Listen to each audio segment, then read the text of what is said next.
Assalamualaikum warahmatullahi wabarakatuh. Selamat berjumpa di UMY MOOCs. Saya Arni Surwanti. Pada video ini akan membahas topik tentang KAS yang merupakan bagian dari mata kuliah manajemen keuangan.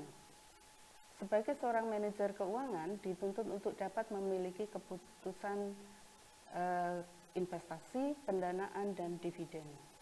Keputusan investasi antara lain ada investasi pada aset jangka pendek, khususnya adalah KAS. Pada video ini akan dibahas apa kemanfaatan dan strategi yang diperlukan untuk investasi pada KAS. Apa yang dimaksud dengan KAS? KAS adalah wujud kekayaan perusahaan dalam bentuk uang tunai, baik uang kertas maupun uang logam, simpanan di bank yang setiap saat dapat diambil, atau dalam bentuk alat pembayaran lain yang mempunyai sifat seperti KAS. KAS adalah aset atau wujud kekayaan yang paling liquid, artinya paling mudah digunakan untuk melakukan transaksi. Perusahaan memerlukan KAS untuk berbagai kepentingan, antara lain adalah untuk motif transaksi, motif berjaga-jaga, dan motif memenuhi saldo KAS minimal. Perusahaan melakukan transaksi secara tunai akan memerlukan KAS. Perusahaan memerlukan KAS juga untuk memegang KAS untuk berjaga-jaga, guna menghadapi ketidakpastian di masa mendatang.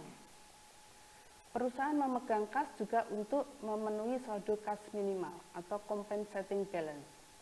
Bank seringkali memerlukan saldo KAS minimal yang harus berada di rekening perusahaan, terutama perusahaan yang memiliki hutang, untuk memastikan perusahaan itu dapat memenuhi kewajibannya. Sementara itu, KAS merupakan bagian dari aktiva lancar yang apabila terlalu besar akan mengurangi profitabilitas, karena KAS merupakan aset yang tidak memberikan nilai tambah, karena KAS merupakan aset yang paling rendah produktivitasnya. Perusahaan perlu menjaga agar perusahaan tidak kekurangan KAS, karena akan mengganggu likuiditas perusahaan. Namun, perusahaan tidak perlu memiliki saldo KAS yang besar, karena bisa memperkecil profitabilitas perusahaan. Ada beberapa hal yang dilakukan oleh manajer keuangan untuk mengelola KAS.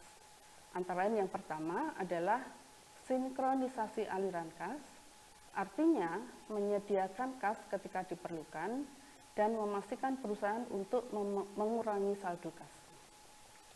Yang kedua adalah mempercepat pemasukan KAS.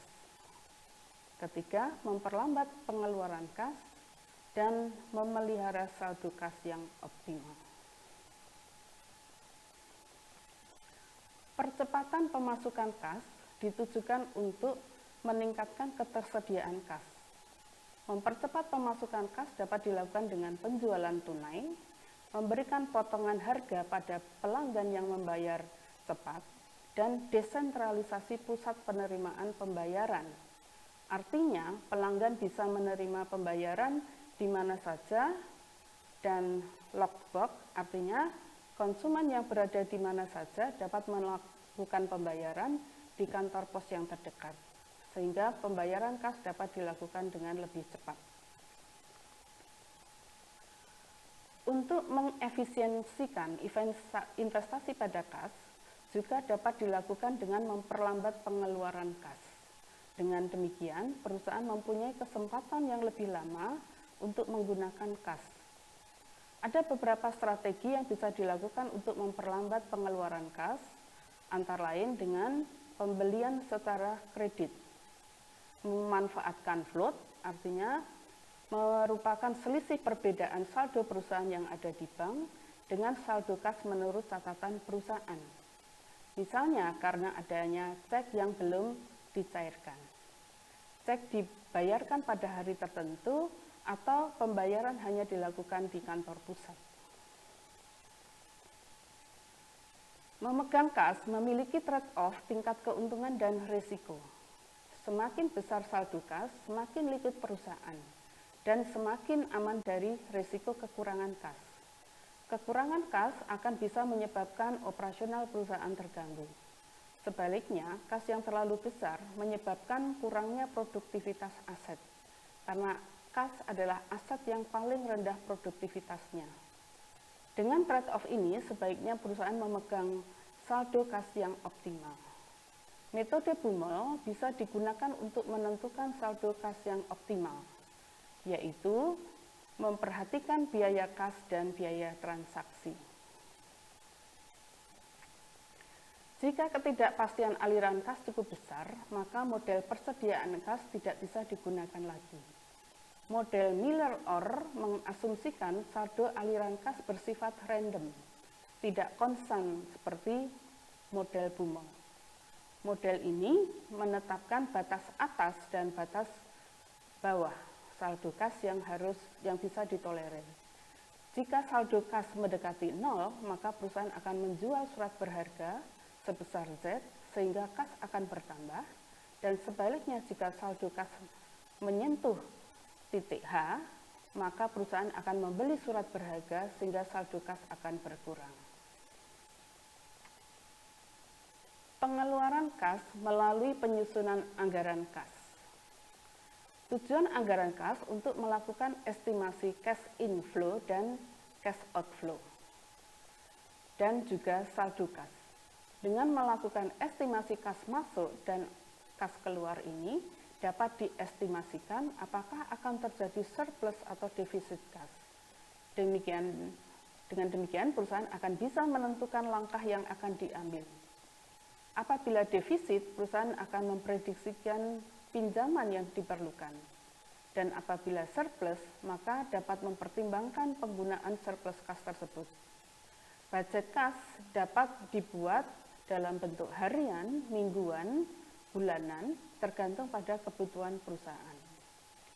Untuk itu, informasi diperlukan untuk menyusun anggaran kas ini, yaitu estimasi penjualan, pengumpulan piutang, estimasi pembelian, dan pembayaran tunai. Estimasi pembayaran bisa dilakukan secara tunai, saldo awal, dan target saldo kas. Berikut ini adalah gambaran anggaran kas. Dalam anggaran kas, manajer keuangan akan memperkirakan kas masuk dan kas keluar di masa mendatang. Kemudian saldo kas akan diperoleh dengan mengurangkan kas keluar terhadap kas masuk. Jika saldo kas yang diperoleh lebih besar daripada target saldo kas, maka perusahaan sudah harus bersiap-siap untuk mencari alternatif investasi untuk menggunakan kelebihan kas tersebut. Sebaliknya, jika saldo kas yang diperoleh ternyata lebih kecil dari target saldo kas, maka perusahaan harus bersiap-siap mencari alternatif untuk memperoleh tambahan kas, misal dengan mencari pinjaman jangka pendek. Demikian pembahasan tentang manajemen kas dan gambaran mengapa kas diperlukan. Pemahaman atas manajemen kas ini dapat digunakan sebagai dasar pengambilan keputusan investasi, khususnya pada aset kas. Terima kasih, semoga video ini memberikan manfaat. Sampai jumpa pada video berikutnya. Wassalamualaikum warahmatullahi wabarakatuh.